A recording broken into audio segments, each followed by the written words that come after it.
नमस्कार प्रेक्षकांनो, आजचा एपिसोड खूप उशिरा आला आहे म्हणून व्हिडिओ पाठवायला पण थोडा उशीर झाला. लग्नानंतर होईलच प्रेमच्या आजच्या भागात आपण पाहणार आहोत. पार्थ एकटाच बसलेला असतो नाश्ता करत. त्याच वेळेला तिथे जीवा आणि नंदिनी दोघेही एक्सरसाइज करून येतात. जीवा पार्थला म्हणतो, हे बडे भैया गुड मॉर्निंग. पार्थ पण दोघांना गुड मॉर्निंग म्हणतो. तेव्हा जोरात सुरू आहे वर्कआउट. जीवा म्हणतो, हो मग. मी उभं राहूनच पाणी पिते. तेव्हा जीवा म्हणतो, तुला किती वेळा सांगायचं पाणी बसून प्यायचं. पार्थ म्हणतो, ती गोड दिसतात तुम्ही दोघं एकमेकांबरोबर. जीवा म्हणतो, अरे काय धावली माझ्यापेक्षा, मला दमवलं बरं काही नाही आज. नंदिनी काही म्हणतात ना, थांबा मी कलिंगडचं ज्यूस बनवून ठेवलंय, आणते तुम्हा दोघांसाठी. तिने तिथून निघून जाते. तर जीवा म्हणतो, तसं काही नाही रे, पण नंदिनीला जिंकलेलं बघायला आवडतं मला, आणि बाळ होण्यासाठी किती मेहनत करते ती बघतोय ना. पार्थ मनातच विचार करतो, काय वेळ आली नंदिनीवर. त्यांना आई व्हायचंय तर त्यांना बाळ होत नाही, आणि जिला बाळ होतंय त्यांना हेच कळत नाही आई होण्याची नक्की वेळ कोणती आहे. तर नंदिनी दोघांसाठी कलिंगडचं ज्यूस घेऊन येते. त्याच वेळेला मालिनी काकू पण तिथे येतात आणि त्या पार्थला विचारतात, अरे तुझी बायको कुठे आहे, तू एकटाच बसला नाश्ता करत. पार्थ म्हणतो, त्या येतच असतील. काव्या रूममध्ये बसलेली असते अभ्यास करत. त्यानंतर तिचे बरेच विचार चालू असतात डोक्यामध्ये. मला बाळ आत्ता नको आहे हे बाबांना सांगू का, ते समजून घेतील का मला. मी या बाबतीत बाबांशी बोलतेच, काहीतरी मार्ग निघेल. बाबा नेहमी म्हणायचे.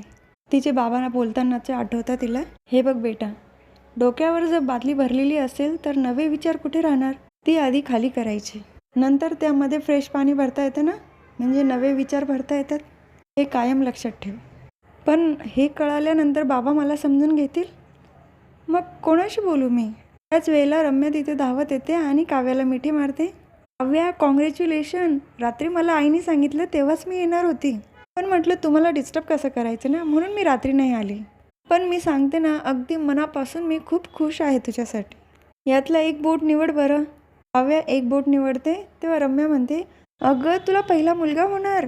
लगेच तिला परत मिठी मारते.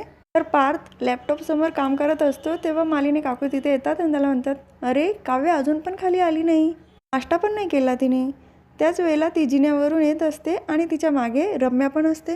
काव्या खाली उतरत असताना रम्यास तिला थोडा धक्का पण देते, सावरण्याचा पण प्रयत्न करते. तिला असं दाखवायचं असतं की काव्या पडणार होती आणि तिने तिला वाचवलं. पार्थ खालूनच जोरात ओरडतो, रम्या. खूप चिडतो रम्यावर तो. तेव्हा रम्या म्हणते, अरे तू माझ्यावर कशाला चिडतोय, मी वाचवलं तिला. काव्याला घेऊन जातो आणि तिथं सोप्यावर बसवतो. त्याच वेळेला नंदिनी कलिंगडचा ज्यूस घेऊन येते काव्यासाठी.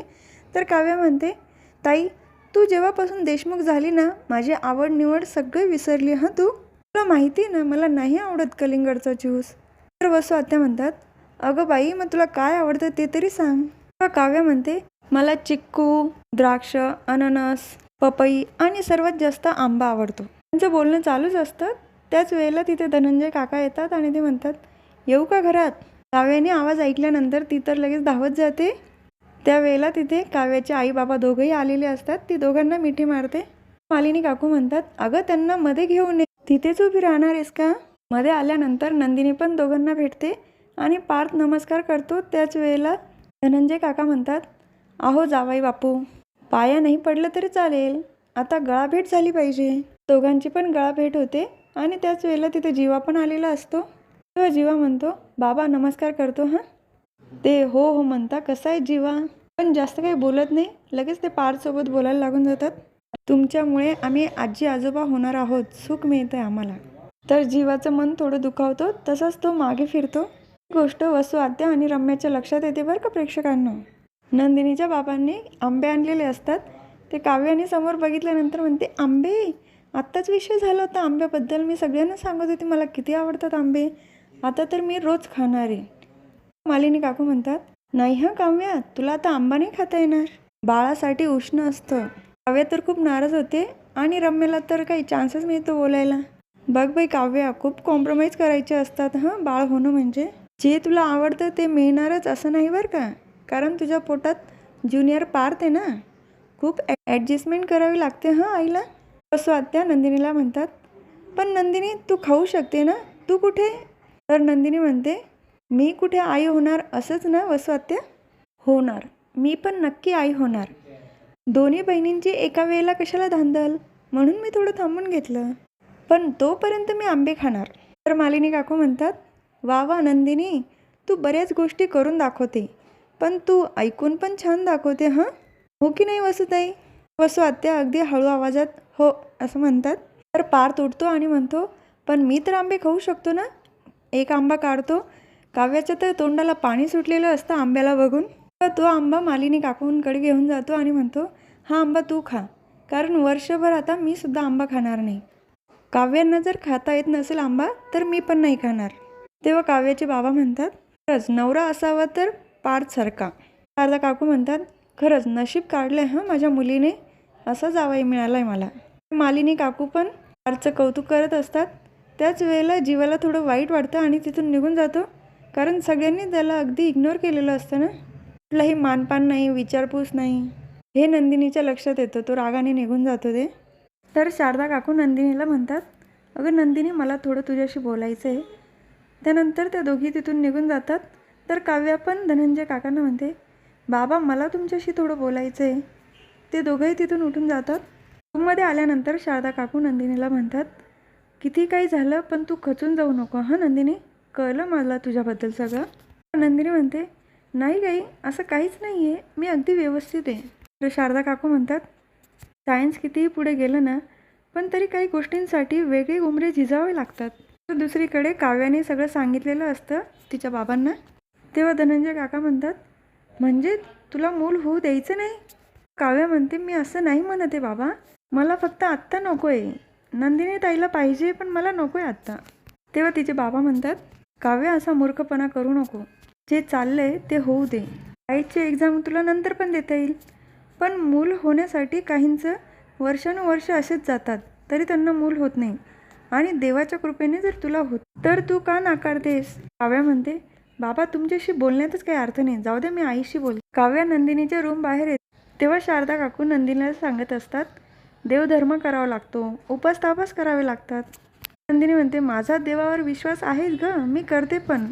शारदा काकू म्हणतात, बरं झालं काव्याने लवकर चान्स घेतला, पण तू तिला सांग हं, ती स्वतःची आणि बाळाची काळजी घे, बाकीच्या गोष्टी नंतर. दोघींचं बोलणं काव्या बाहेरून ऐकत असते. तेव्हा ती मनातच म्हणते, आईशी बोलण्यात पण काही अर्थ नाही. तिथून निघून जाते ती.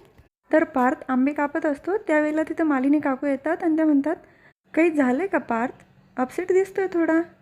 काव्या पण काही खुश नाही दिसत आहे. पार्थ म्हणतो, काहीच नाही झालेलं. तर मालिनी काकू म्हणतात, अरे मग दवाखान्यात कधी जाणार तुम्ही? काव्या काही बोलली नाही का तुला? पार्थ म्हणतो, त्यांना पण कसं माहिती असणार ना, त्यांचं पण हे पहिलीच वेळ आहे. दोघांमधलं बोलणं रम्या भिंतीआड उभी राहून ऐकत असते. तेव्हा मालिनी काकू म्हणतात, बाकी सगळं बाजूला ठेवा, आधी तुम्ही डॉक्टरांकडे जाऊन या बरं. तर रम्या सिटी हॉस्पिटलमध्ये फोन करते, अरे विजय कुठे आहेस तू? एवढंच बोलणं दाखवलं आहे.